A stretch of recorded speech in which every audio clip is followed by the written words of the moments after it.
विकासोन्मुख शहरको रूपमा रहेको सैनामैना नगरपालिका आफैमा गौरवपूर्ण इतिहास बोकेको नगर हो। नगरपालिका स्थापना पश्चात सुरुवाती चरणमा नयाँ संरचनाबाट सुरुवात भएको यो स्थानीय तहले 4 वर्षमा कृषि तथा पशुपालन क्षेत्रमा कैयौं अनुकरणीय काम गरेको छ। नगरपालिका स्थापना पश्चात आएका जनप्रतिनिधिहरूले कृषि तथा पशुपालन क्षेत्रमा ठोस रूपमा जनताको आशातीत उपलब्धिको रक्षा गरेको समेत पाइएको छ। केही भूभाग मात्रै शहरी क्षेत्रले ढाकेको भए पनि नगरपालिका अधिकांश भूभाग अझै पनि ग्रामीण इलाकामा पर्दछ। ती ग्रामीण क्षेत्रका मानिसहरूको आम्दानीको स्रोत भनेको कृषि तथा पशुपालन क्षेत्र नै रहेको छ। यसको अलावा विभिन्न कीट पालन तथा प्राङ्गारिक खेतीमा समेत जोड दिएको छ। 4 वर्षको यस अवधिमा लगभग 2 वर्ष लामो कोरोना महामारीको लहरका कारण विकास निर्माण लगायतका कार्यहरू अवरुद्ध भएको सबैलाई विदितै छ। महामारी विरुद्धको लडाईँलाई उच्च प्राथमिकतामा राखी कोरोना संक्रमणको सम्भावित जोखिम न्यूनीकरणका लागि आवश्यक सुरक्षा मापदण्ड अपनाउँदै विकास निर्माणका कार्यहरू नगरपालिकाले सुचारू राखेको छ। विपदका कारण अनुमानित राजस्व सङ्कलनमा भारी मात्रामा गिरावट आउँदा पनि निरन्तर रूपमा विकास निर्माणको काममा नगरपालिकाले विशेष योगदान दिएको छ। सोही अनुसार कृषितर्फ सैनामैना नगरपालिकाले दिगो कृषिलाई अवलम्बन गरी सोही अनुसारको कार्ययोजना निर्माण गरेर लागिरहेको छ। विक्रमसम्म 2074 सालभन्दा अगाडि कृषि प्राविधिक सेवा जिल्लाबाट मात्रै उपलब्ध रहेको थियो। कीटनाशक विषादी कृषक स्वयंले खरिद गर्नुपर्दथ्यो। बिउ बिजन सम्बन्धी सेवामा सम्पूर्ण सिजन अनुसारका बिउ आफैले खरिद गर्नुपर्ने, जिल्ला कृषि विकास कार्यालयबाट थोरै मात्रामा उन्नत जातका तरकारी बिउ, खाद्यान्न बालीको बिउ प्राप्त हुने इतिहासमा पाइन्छ। सैनामैनामा बिउ उत्पादन कार्यक्रममा रामापुर कृषि सहकारी संस्थाबाट खाद्यान्न बालीको बिउ उत्पादन कार्यक्रम सञ्चालन गरिएको थियो। भकारो सुधार कार्यक्रममा 5200 वरपरका 10वटा मूत्र संकलन गर्ने मिल्ने स्थल निर्माण भएका थिए। यसरी संकलित मूत्र बिरुवामा प्रयोग गरिन्थ्यो। क्षमता विकास कार्यक्रममा जिल्ला कृषि विकास कार्यालय तथा क्षेत्रीय तालिम केन्द्रमा कृषि सेवा केन्द्रबाट वार्षिक 3 देखि 4 जना कृषक छनौट गरी तालिममा पठाउने गरिन्थ्यो। त्यो समयमा कृषक समूह, कृषि फार्म समिति, पकेट तथा कृषक समूह 42वटा आर्थिक वर्ष 74-75 मा दर्ता भएको पाइन्छ। सोही समयमा पकेट विकास कार्यक्रममा 7वटा थिए। सालजनीमा मकै, धान, तरकारी र पर्रोहामा धान पकेट कार्यक्रम सञ्चालन भएका थिए। समिति 7वटा र कृषि फर्म 5वटा मात्र दर्ता भएका थिए। नगरपालिकाले आर्थिक वर्ष 74-75 मा स्थानीय सरकार गठन पश्चात आवश्यक जनशक्ति व्यवस्थापन गरी नगरपालिकाकै कृषि विकास शाखाबाट तरकारी बाली, खाद्यान्न बाली, फलफूल बाली, दाना बाली आदिमा लाग्ने रोग किरा नियन्त्रणका लागि कीटनाशक तथा रोगनाशक विषादी कृषकले निशुल्क प्राप्त गरिरहेका छन्। बिउ बिजन सेवातर्फ हिउँदे र बसन्ते तरकारीको बिउ कृषि समूह, कृषक सहकारी र कृषि फर्महरूको माग अनुसार निशुल्क वितरण गरिएको छ भने सबै क्षेत्रमा प्राविधिक सेवा निशुल्क रूपमा प्रदान गरिँदै आएको छ। यस अवधिमा 3 दर्जनबाट बढेर 300 भन्दा बढी व्यावसायिक कृषि समूहहरू वृद्धि हुनुभएको छ।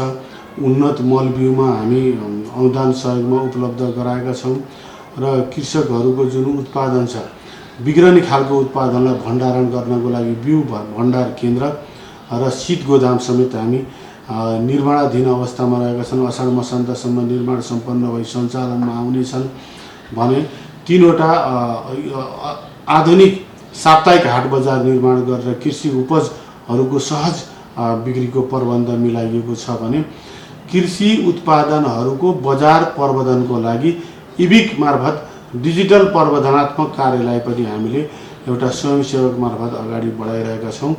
यसै गरी फलफूलका बिरुवा हालसम्म आँप 18,000, लिची 12,000, कागती 5,000, अम्बा 8,000 र कटहर 2,000 बिरुवा वितरण भएको नगरपालिकाको तथ्याङ्कमा छ। नगरपालिकाको तथ्याङ्क अनुसार हालसम्म खाद्यान्न बालीमा धानको बिउ 70 मेट्रिक टन, गहुँको बिउ 35 मेट्रिक टन, बसन्ते मकैको बिउ 5 मेट्रिक टन वितरण गरिएको छ। तेलहन बालीमा तोरी 2 मेट्रिक टन, सूर्यमुखी 0.5 मेट्रिक टन वितरण भएको छ। दाल बालीमा मसुरो 5 मेट्रिक टन, रहर 1 मेट्रिक टन, मुङ 1 मेट्रिक टन र च्याउको बिउ 45,000 प्याकेट वितरण गरिएको छ। 29 लाखको लागतमा साझेदारीमा 20वटा हाइटेक नर्सरी र टनल निर्माण भएको छ। बहुतह वृक्षरोपण 9 लाख लागतमा 1वटा ग्रिन हाउस र 3वटा टनल निर्माणाधीन अवस्थामा छन्। नगरपालिकाले अर्ग्यानिक कृषिमा समेत विशेष जोड दिएको छ, जसको लागि लगत साझेदारीमा 19 लाख लागतमा 19वटा घरेलु कम्पोस्ट प्लान्ट निर्माण भएका छन्। यस्तै पूर्वाधार विकासतर्फ कृषि क्षेत्रमा सैना महिना 8 बाँसगढीमा 40 लाखको लागतमा साझेदारीमा बिउ भण्डारण गृह निर्माण भएको छ।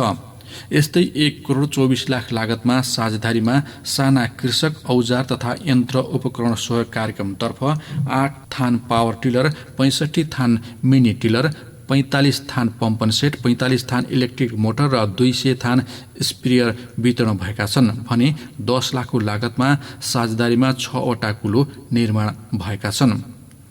कोभिड प्रभावित भई गाउँ फर्केका कृषकहरूका लागि 10,60,000 लागतमा उत्पादन सामग्री 53 जना कृषकलाई वितरण गरिएको छ। हामीले यहाँको कृषिको सम्भावनालाई अध्ययन गरेर कृषि क्षेत्रको यान्त्रिकरणमा हामीले जोड दियौँ।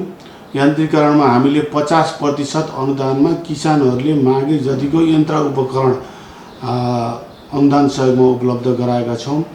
त्यसै गरी हामीले किसानहरूलाई एउटा प्राविधिक ज्ञानको लागि हामीले सबै वडामा कृषि पाठशालाहरू सञ्चालन गरेका छौँ। यो कृषि पाठशाला सञ्चालनले यो शत्रुजीव र मित्रजीवको व्यवस्थापनका साथै किसानहरूलाई घरेलु विषादी निर्माण गर्न र यो प्राङ्गारिक मल उत्पादन गर्ने प्राविधिक ज्ञान समेत सिकाएको छ। प्रत्येक वडामा 2 समूहको दरले हामी 2 वर्षसम्म यो जुन कृषक पाठशाला सञ्चालन गरेर 100औंको सङ्ख्यामा कृषि सहजकर्ता किसानहरूलाई नै हामीले बनाएका छौँ भने कृषिका पकेट, कृषिका जोनहरूमा हामीले विशेष कृषिका पूर्वाधारका सिँचाइ पूर्वाधार र अरू पूर्वाधारका सडक पूर्वाधारका कामहरू पनि हामी गरेका छौँ। यस्तै 275 जना कृषक सहभागी हुने गरी 11वटा समूहलाई व्यावसायिक रूपमा फूल खेती गर्नका लागि 5,50,000 अनुदान उपलब्ध गराइएको छ। नगरपालिकाले 24,60,000 को लागत साझेदारीमा 15 जना कृषकलाई 400 थान माहुरीको घर, 300 केबी आधा चाका र 50 गोला माहुरी वितरण गरेको छ।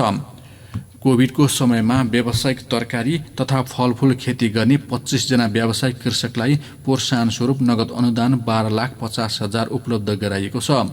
व्यावसायिक कृषकहरूलाई लसुन, प्याज र मसुरो खेती गर्न 31 कृषकलाई रु 9,30,000 अनुदान उपलब्ध गराइएको छ। 5,85,000 को लागतमा साझेदारीमा व्यावसायिक तरकारी र फलफूल खेती गर्ने 20 कृषकलाई 120 रोल प्लास्टिक वितरण गरिएको छ। क्षमता विकास कार्यक्रममा कृषक समूहको माग अनुसार रु 7 लाख को लागतमा 70वटा समूहका 1750 जनालाई स्थलगत तालिम प्रदान गरिएको छ। नगरपालिकाबाट 21,50,000 को लागतमा 17वटा समूहका 425 जना सहभागी हुने गरी कृषक पाठशाला सञ्चालन गरिएकोमा सबै आइपिएम सहजकर्ताको रूपमा तयार भएका छन्। यस्तै 12वटा कृषि सहकारी, 131वटा कृषक समूह, 66वटा कृषि फर्म, 4वटा पकेट विकास कार्यक्रम दर्ता भई सञ्चालनमा आएका छन्। नगरपालिकाभित्र उत्कृष्ट कृषक छनौट गरी वार्षिक रूपमा सम्मान तथा पुरस्कृत गर्ने गरिएको छ। नगरपालिकाको स्थापना दिवस तथा विभिन्न अवसरमा कृषकहरूलाई सम्मान तथा पुरस्कृत गरिँदै आएको छ। यस्तै पशुपालनतर्फ नगरपालिकाले आर्थिक वर्ष 74-75 पहिले पशु स्वास्थ्य सेवामा प्राविधिक सेवा उपलब्ध भइरहेको थियो। कृषकहरूले पशु विकासका लागि, नस्ल सुधारका लागि खोपहरू आफै खरिद गरी लगाउनु पर्थ्यो र त्यो महँगो पनि थियो। एउटै पशुमा गर्भधारण गराउन 2-3 पटकसम्म खोप लगाउनु पर्ने अवस्था हुँदा पशुपालक किसानलाई त्यसको मारमा परेका थिए। पछि यसलाई नगरपालिकाले साथ दियो। बाख्रा पालनका लागि आवश्यक PCR खोप निशुल्क प्राप्त हुने गरेको थियो। आन्तरिक तथा बाह्य परजीवी नियन्त्रणमा औषधि कृषक आफैले खरिद गर्नुपर्दथ्यो। पशु आहार सेवा जिल्ला पशु सेवा कार्यालयबाट वार्षिक 2-3 क्विन्टल घाँसको बिउ तथा बहुवर्षीय 2500 घाँसको सेटस स्क्लिप प्राप्त हुने गरेको थियो। नस्ल सुधार सेवामा कृत्रिम गर्भाधान वार्षिक 2000 वटा हुने गरेको थियो। भकारो तथा गोठ सुधार कार्यक्रममा वार्षिक 5 देखि 10 वटा गोठलाई रु 5000 देखि 10,000 सम्म कार्यक्रममा अनुदान आउने गरेको थियो। क्षमता विकास कार्यक्रममा जिल्ला पशु सेवा कार्यालय तथा क्षेत्रीय तालिम केन्द्रबाट यस पशु सेवा केन्द्रमा वार्षिक 2-3 जना कृषक छनौट गरी तालिममा पठाइने गरिन्थ्यो। समूह समिति फर्म पकेटको वितरणमा समूह 25 वटा, समिति 3 वटा, पशु फर्म 80 वटा दर्ता थिए। पकेट क्षेत्र गाई बाख्रा थियो। दैनिक दूध उत्पादन 8125 लिटर रहेको थियो। सोही आर्थिक वर्षमा स्थानीय सरकार गठन पश्चात आवश्यक जनशक्ति व्यवस्थापन गरी सेवा सञ्चालन भएको छ। पशु स्वास्थ्य सेवामा आन्तरिक तथा बाह्य परजीवी नियन्त्रण र अन्य रोगहरूको औषधि कृषकले निशुल्क प्राप्त गर्ने गरेका छन्। पशु खोप PCR, HSBQ, FFD, swine fever र रेबिजको नियमित रूपमा निशुल्क उपलब्ध गराइएको छ। पशुपालक किसानहरू जुन सानो सङ्ख्यामा हुनुहुन्छ, अहिले 250 भन्दा बढी हुनुहुन्छ। व्यावसायिक उन्नत गोठहरू बनेका छन्। यस हिसाबले हामीले पशुपालनको क्षेत्रमा पनि ठुला फर्महरूदेखि लिएर साना समूहमा गर्ने वैदेशिक रोजगारबाट फर्केकाहरूले नि एउटा व्यावसायिक कृषि र पशुपालनमा उहाँहरू आकर्षित हुने अत्यन्त एउटा उत्साहजनक स्थिति नगरपालिकामा बनेको छ। हामीले अनिवार्य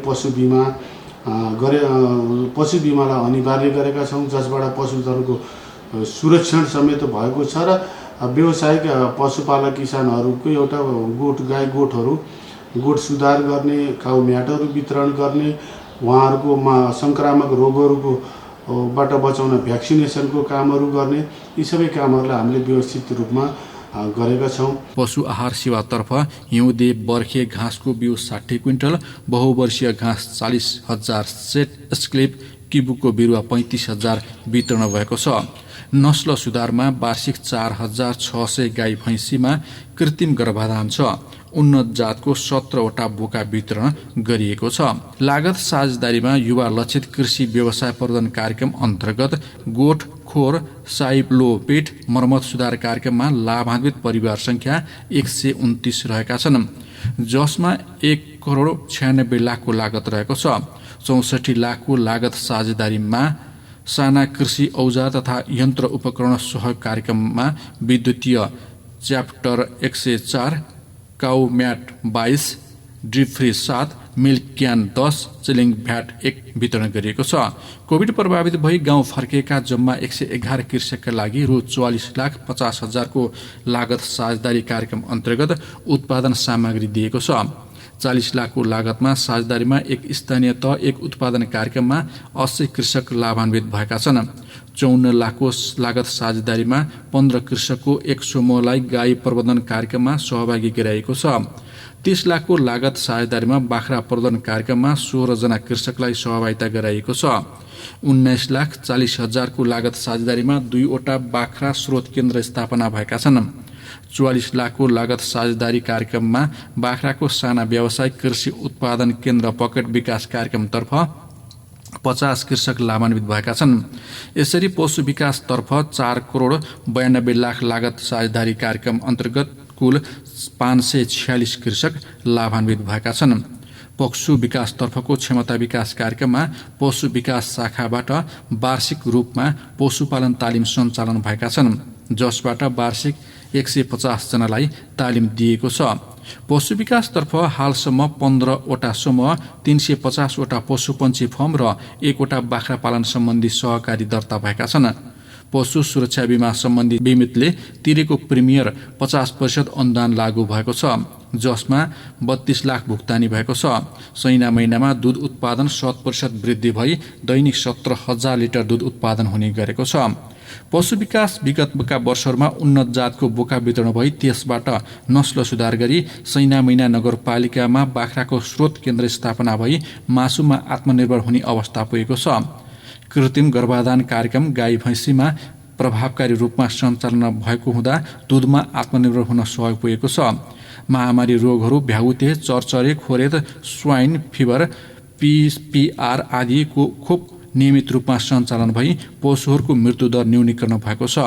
उन्नत जातका हिउँदे, वर्षे र बहुवर्षे घाँस निःशुल्क वितरण हुँदा दाना, चोकर, ब्राउनको खर्चमा न्यूनीकरण भएको छ। सैना मैना नगरपालिका घाँसमा आत्मनिर्भर हुन गई कृषकको आम्दानीमा वृद्धि भएको छ। नगरपालिका बहुवर्षीय घाँसको स्रोत केन्द्रको रूपमा विकास भएको छ। यस नगरपालिका अन्तर्गत रहेका व्यावसायिक बाख्रा फार्महरूले बाख्राको नस्ल सुधार कार्यक्रमलाई प्रभावकारी बनाउँदै उन्नत बाख्राका पाठापाठी बोका बिक्री वितरण गर्दै आएका छन्। व्यावसायिक रूपमा पशुपालन गर्दा राम्रो आम्दानी भएकोले पशुपालनतर्फ फर्म दर्ता गर्न सेवाग्राहीहरू निकै उत्साहित भएका छन्। नगरपालिकाभित्र उत्कृष्ट पशु पंक्षी पालक कृषक छनौट गरी वार्षिक रूपमा सम्मान तथा पुरस्कृत गरिने भएको छ। गौरवको आयोजनाका रूपमा रहेको कृषि तथा पशुजन्य सामग्री एकै स्थानबाट प्राप्त गर्ने गरी 11 बिघा जग्गामा कृषि पार्क होल्डिङ सेन्टर निर्माण गर्ने कार्य अगाडि बढाइएको छ। कृषि, पर्यटन, उद्योग र पूर्वाधार सुसंस्कृत समृद्ध नगर सैना मैनाको आधार भन्ने नारालाई आत्मसात गर्दै नगरपालिकाले दिगो कृषिपनामा विशेष जोड दिएको पाए। कृषितर्फ सैना मैना नगरपालिकालाई अहिलेसम्म आइपुग्दाखेरि दुध, माछा, मासु, अन्डा र खाद्यान्नमा आत्मनिर्भर बनेर पनि अब बाहिर बेच्न सक्ने अवस्थामा पुर्याएको छौँ। यो क्षेत्रले धेरै ठुलो रोजगारी र अवसरहरू सिर्जना गर्नुका साथै स्थानीय, प्रादेशिक र राष्ट्रिय अर्थतन्त्रमा पनि यसले योगदान पुर्याउन सक्ने गरी कृषि क्षेत्रलाई हामी अगाडि बढाएका छौँ। धन्यवाद।